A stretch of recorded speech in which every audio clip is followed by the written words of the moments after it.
What is going on, my armless army?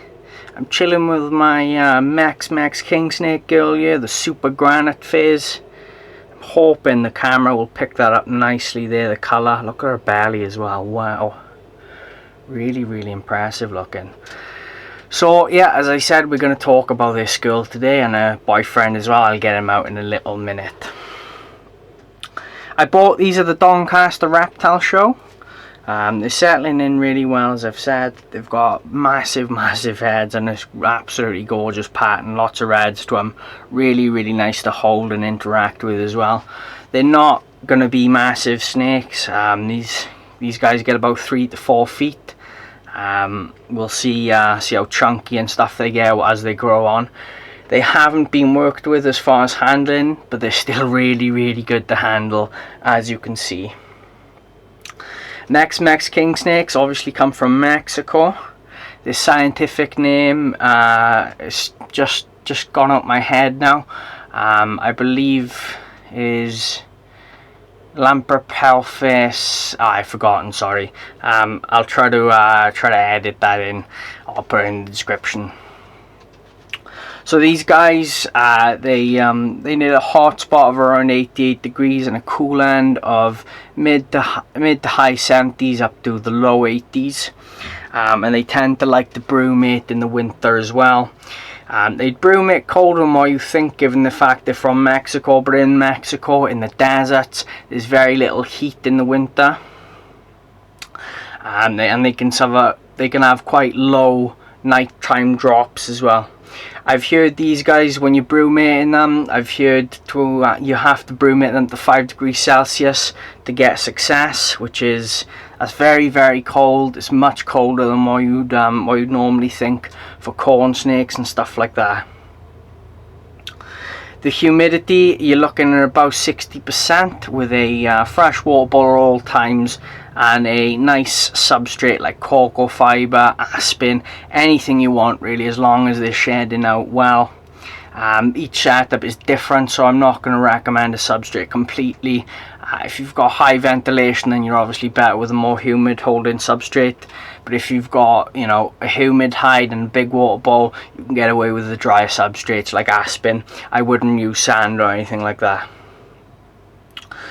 They're quite happy to eat mice their whole life. Plowing down mice, they're never really going to need rats. You can't feed them rats, they'll probably take it with no issue at all. Obviously you can't feed them a giant rat, right? Something about the size of their belly and they'll be happy as a snake can be. They come in a wide variety of colour patterns and phases. As I said, this is a Super Granite. I've got a Granite male as well. The normal phase is gorgeous as well, guys, I gotta say. I may actually keep just a regular Granite next year, female, to breed with the male, so that I'll actually have some normals as well, because the normal phase is just as gorgeous, I think, as these morphs. There are a few other morphs of these as well, but I'm not too familiar. The Granites and the Super Granites were my favourites, so that's what I went for. As babies, they hatch out quite small. They hatch out about the same size as my African house snakes, maybe a little bit larger than that. And they can be quite finicky to get going, but once you get going, they aren't machines with eating. They really go for it. As I've said, they've got quite a large, robust head for their size. If I just show you there.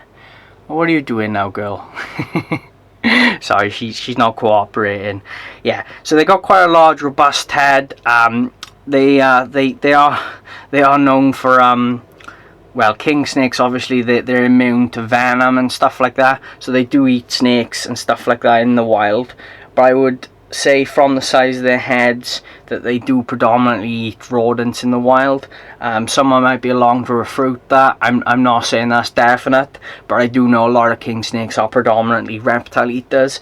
But I would say, based off these guys' heads, they do have quite thick heads, so I'd say it's possible that these actually are not primary reptile eaters. They do eat quite a few rodents in the wild, but as I say, that is just a guess. Diet feeding wise as well, guys, I'd feed them as an adult one large mouse every week to every 2 weeks would be fine, just checking on the body condition. They are prone to getting fat because they are such good eaters in the summer. They can go off food coming into winter, like October, November time. They can go off food. If they do, just brumate them, gently brumate them, bring the temperatures down slowly, okay? Maybe you could start off brumating them by turning the hotspot off at night, which a lot of you would probably do anyway, and then just slowly dropping down the day temperature. If you're in the UK, you'll probably find you won't need to do too much to brumate because the temperature outside drops and the temperature inside your house drops a little bit as well, so you don't need to do too much to get that cool end down and the hot end down. But if you're living in a warmer country, you may have to like put them in the fridge or something like that. I've heard a lot of people doing that, but you're gonna have to slowly do it in increments, because otherwise they're gonna get issues and possibly pass away. They are good climbers from what I've seen. They will climb. They're not avid climbers though. They're not semi-arboreal or anything like that, but they will climb. They do really make good display snakes when they're roaming around on leaves and things, and they do really make good pets because they're really handleable. As far as temperament goes, they can be a mixed bag. King snakes are very food orientated, and you may find that yours tags you every time you get them out, but generally from what I've seen they are quite docile. Mine are obviously docile and they haven't even been worked with at all. They are grown on, which I'm glad about. I paid quite a bit more for grown on ones than what I could have paid for hatchlings, but I didn't really mind because that way I didn't have to worry about, you know, is this seller selling me non-feeders, you know, or anything like that. So, and it's always a worry as well with little snakes, they escape, which it can happen. It has happened to me, it's probably happened to many of you as well. And obviously you've got the issue, a little snake, like a little tiny shoelace of a thing, you can't really handle it at all, and I do like to handle my snakes, so I thought why not pay that bit more, get some grown on ones like these, and just enjoy them now.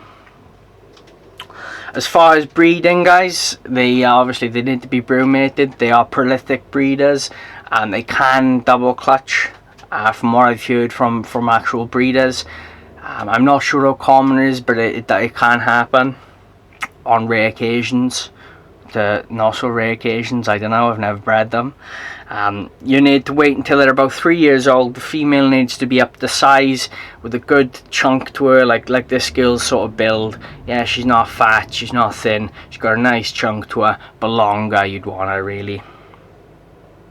This girl and her boyfriend will probably be ready next year. Once you bring the snakes out of brumation, you're going to want to feed the girl heavily. I'd recommend, rather than feeding them every 7 days, maybe drop it back to every 5 days, because once they've got eggs in them, they're not going to want to feed, and all that extra food is going to go into egg production. So you're not going to end up with a fat snake or an unhealthy snake or anything like that. I'm really enjoying keeping these. I'll just put this girl away. She's nice and calm now, as you can see. She can be very active when you first get her out, but she does calm down. Very inquisitive though. I'll just put her away now and get her boyfriend out, and you can have a look at him then, alright? Right, so this is the male.